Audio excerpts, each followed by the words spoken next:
नमस्कार। आज आप जो कहानी सुनने जा रहे हैं वह है सहज और शुभ। इसके लेखक हैं हिंदी के जाने माने कथाकार मार्कंडेय जी और वाचन स्वर यानी मैं प्रोफेसर मैनुद्दीन पीरा। तो आइए सुनते हैं सहज और शुभ कहानी का सारांश।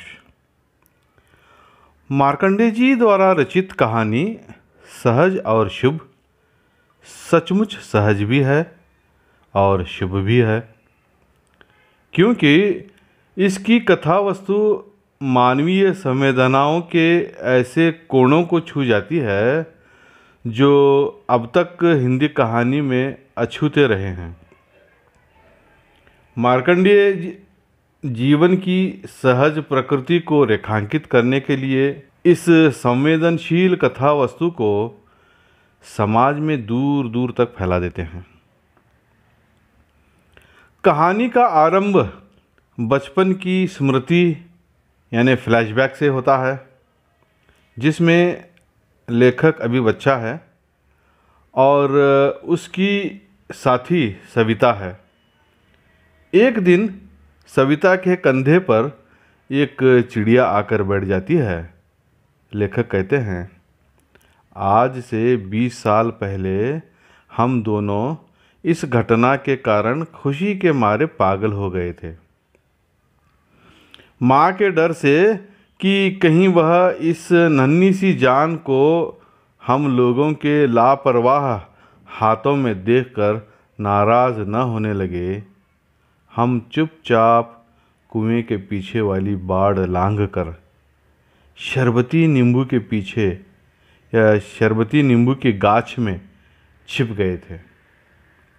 दरअसल उस गांव में रमीला नामी एक बुढ़िया रहा करती थी, जिसे हर तरह की चिड़ियाँ पालने का शौक था। उसका बड़ा पिंजरा था जिसमें दर्जनों रंग बिरंगी चिड़िया पालती थी। वह सुबह से लेकर शाम तक दसियों बार उस पिंजरे की जांच करती थी। रोज़ पिंजरे की नन्ही कटोरियाँ बदलती थी। चिड़ियों को पानी हमेशा छना हुआ पिलाती थी। खाने की चीज़ें खूब जांच पड़ताल करके देती थी और बच्चों को पिंजरे के आसपास भी फटकने नहीं देती थी। किंतु बच्चे घर के पीछे जाकर छिपकर बूढ़ी रमीला की इन सारी क्रियाओं को देखा करते थे।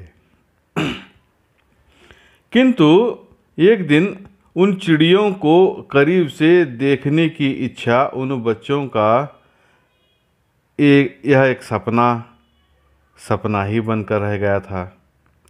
ऐसे में एक दिन एक चिड़िया किसी तरह पिंजरे से छूटकर सविता के कंधे पर आ बैठी, तो सविता उस चिड़िया को या उस चिड़िया के एक पैर में रस्सी बांधकर उसे एक नींबू के पेड़ से बांध देती है।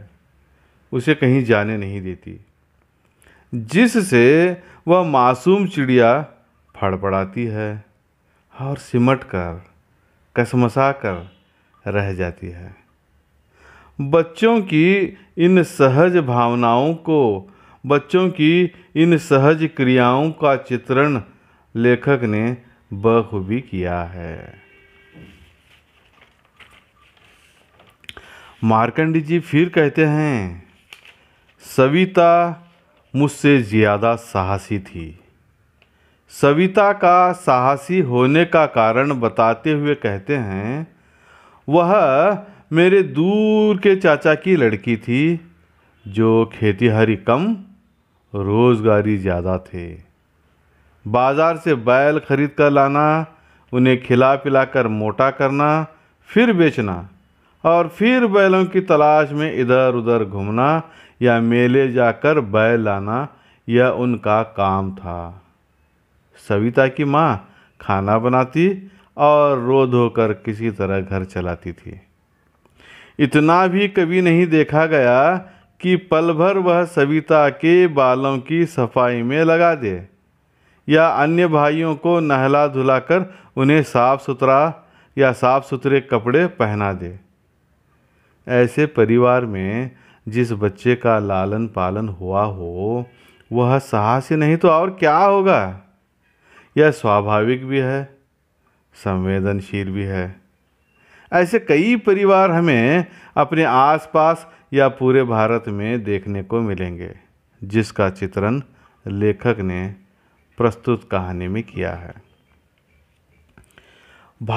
भारतीय गरीब समाज की मूल संवेदनाओं को या उनकी असलियत को या उनकी सहजता को व्यक्त करते हुए लेखक कहते हैं, गांव में गरीब बहुत थे। वे अपनी ज़रूरतों के आगे शौक़ की बात जानते ही नहीं थे। कोई लड़का सिर पर बाल रखा लेता और उसमें तेल डालकर कंघी कर लेता तो पूरे गांव में हल्ला मच जाता। बुलबुली झाड़ता, शोहदा है शोहदा। मोटी गर्दन और सफाचट सिर वाले मर्दों की तारीफ खूब हुआ करती थी। गांव के लोग अशिक्षित अज्ञानी होते हैं, जिसे वह किसी पक्षी की सुंदरता से मोहित होने की अपेक्षा उसकी उपयोगिता पर विचार करते हैं। तोता तो काकी ने भी पाल रखा है। कहती हैं सुबह उठते ही सीताराम सीताराम पड़ता है। उसके हरे रंग और लाल ठोर की तारीफ कभी भी मैंने उनसे नहीं सुनी। भुचेंगे सवेरे ठाकुर जी पड़ती है, इसलिए उसकी भी चर्चा मैंने लोगों से सुनी है। पर बुलबुल, श्यामा, कोयल, मैना और दहियल की बोलियों से भी तो हमारा बाग गूंजता रहता है। कबूतर की गुटरगूं और हरियल के तृण थामे नन्हे पैरों की बात करने यहाँ कौन बैठेगा। सारस कभी कभी रात को बहुत चीखता है। खासा बड़ा पक्षी है और आवाज़ भी काफ़ी तेज होती है। साधु भाई कभी कभी उदास होकर कहते हैं कि लगता है मादा कहीं फंस गई है। बगुले, टिटहरी और पनडुब्बी की तरफ तो ध्यान मछलियों के कारण ही जाता है। नीलकंठ को देखकर प्रणाम इसलिए किया जाता है कि वह शंकर की याद दिलाता है। मोर तो इसलिए पाल रखा है बाबा ने कि वह सांप को मार कर खा जाता है।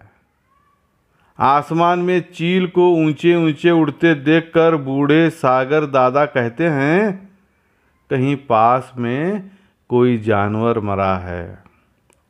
बुलबुल जाड़ों में कुछ लोग पालते हैं, पर उसके मधुर गानों के लिए नहीं, उसे उड़ाने के लिए।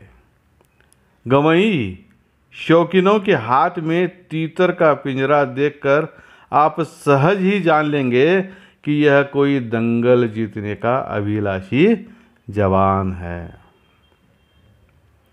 गांव के लोग जितने सहज, सरल, सुबोध, स्वाभाविक, छल कपट रहित होते हैं, इसका वर्णन करते हुए मार्कंडेय जी कहते हैं, ये लोग भीतर से बहुत कम सोचते हैं। जानने के लिए मन की क्रिया वाली सारी गति बचपन से एक जगह खड़ी खड़ी ठप हो जाती है। जितना सुना उतना ही जानना और उस पर आचरण करना इन्हें मालूम है। जो कुछ पीछे होता रहा है वही इनके लिए मुख्य है।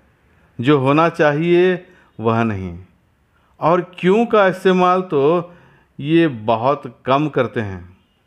इसलिए जो इनका काम है वह भी इनका नहीं है, इनके पूर्वजों का था। हल वही चलाते थे जो इनके दादा ने चलाया था। जहाँ सोते वहीं थूकते और वहीं चिलम पीकर राख गिरा देते हैं। ऐसा नहीं कि ये सुस्त थे, बल्कि यह कि ये जीवन के बारे में सोच ही नहीं पाते थे। इस तरह प्रस्तुत कहानी में समकालीन भारतीय जीवन की जटिल वास्तविकताओं को मार्कंडेय जी प्रस्तुत करते हैं। भारतीय गरीब समाज की अशिक्षा, अज्ञान, अंधेरा, अविश्वास, अनाचार और अत्याचार इत्यादि मिलकर एक कठिन असलियत को सामने रखते हैं।